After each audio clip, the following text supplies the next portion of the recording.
ជំរាបសួរចាមួយរយៈហ្នឹងអូ Facebook មើលអត់ផុតសោះរឿងនំចាក់ខ្វៃធ្វើពីម្សៅភីសាតែនេះអត់ទេអត់ធ្វើពីម្សៅភីសាទេធ្វើពីម្សៅយើងធម្មតាអ្នកអត់មានម្សៅភីសានៅផ្ទះសម្រាប់ធ្វើនំចាក់ខ្វៃហ្នឹងអាចមករៀនធ្វើទាំងអស់គ្នាបាន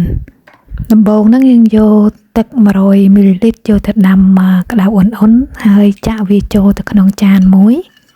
បន្ទាប់មកទៀតយើងថែមមេនំប៉័ងចូលចំនួន 2.50 ក្រាមដាក់អំបិលចូលមួយចិបហើយបន្ទាប់មកទៀតគឺដាក់ស្ករ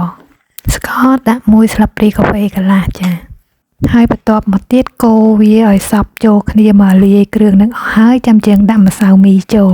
ម្សៅមីខ្ញុំដាក់ចំនួន150ក្រាមបន្ទាប់មកទៀតច្បល់វាចូលឲ្យសព្វមកហើយចាំយើងដាក់ប្រេងឆាចូល1ស្លាបព្រាបាយហើយកូរវាច្បាច់ឲ្យសព្វណាប្រើដៃយើងច្បាច់ឲ្យសព្វហើយយើងបោកវាឲ្យបានចំនួន10ដងទៅចាំយកវាទៅគ្របទុកយើងបោកម្សៅហ្នឹងដើម្បីឲ្យម្សៅហ្នឹងឡើងបានល្អចាហើយបន្ទាប់ពីបោកហើយចាំយើងរកថង់ផ្លាស្ទិកឬក៏គម្របណាគ្របវាឲ្យជិតកុំឲ្យខ្យល់ចូលណាហើយដាក់គ្របវាទុកចំនួន1ម៉ោងអញ្ចឹង1ម៉ោងក្រោយមកយើងមកមើលម្សៅរបស់យើងចាបើឃើញវារីធំហ្នឹងគឺវាប៉ោងខ្លាំងហ្នឹងចាប់ផ្ដើមច្បាច់ខ្យល់ឲ្យចេញអស់សិនមកហើយយកម្សៅមីហ្នឹងទៅរោយនឹងជ្រុញដើម្បីកុំឲ្យជាប់ម្សៅហើយម្សៅខ្ញុំធំពេកខ្ញុំកាត់ជា2ទុក1ឡែកហើយយកវាមកកិនឲ្យសំប៉ែតចឹងមកហើយតបមកទៀតគឺយើងកាត់វាជាផ្លែទូចចឹងមកកាត់រួចហើយយកចង្កឹះមួយជ្រលក់ទឹកយកមកសង្កត់មកលើនំនឹងមកហើយយកនំមួយទៀតយកមកដាក់ពីលើគ្នាមកចាទៅរៀបគ្នាចឹងមកដូចនំចាក់ខ្វៃយើងហ្នឹងហើយកាត់វាជា2មកដោយសារវារាងវែងដែរ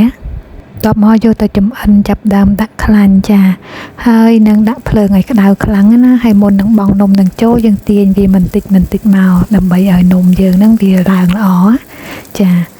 ហើយបន្ទាប់ពីដាក់នំបង់ចូលអស់ហើយហ្នឹងចាប់បន្ថយភ្លើងមករៀងមកស្យំវិញមកកុំឲ្យក្តៅពេកព្រោះឲ្យនំហ្នឹងឆាប់ខ្លោចណា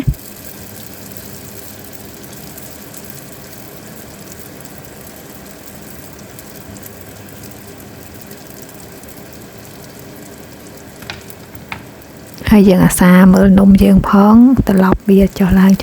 ទៅពេលវាប្រែពណ៌រាងក្រហមហើយគឺវាឆ្អិនហើយចាប់ដើមស្រង់ចេញមកកុំទុកយូរពេកវាងាយនឹងខ្លោចណានំហ្នឹងណា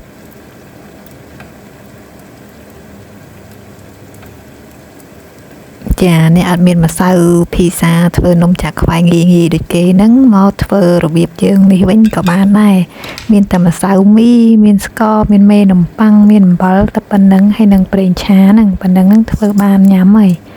ហើយងាយស្រួលធ្វើទៀតហើយឆ្ងាញ់ទៀត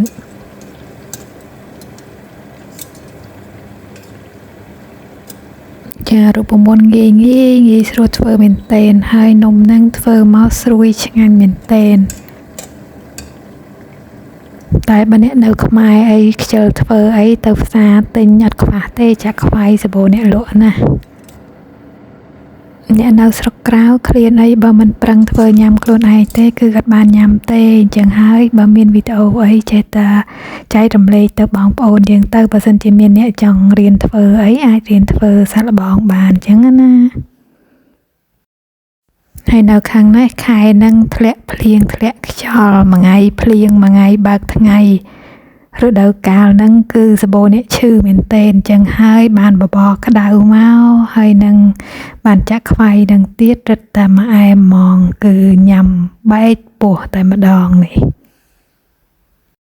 ហើយក៏សូមអរគុណអ្នកដែលតាមដានទស្សនាតាំងពីដើមរហូតដល់ចប់ចាអរគុណច្រើនជួបគ្នានៅវីដេអូក្រោយ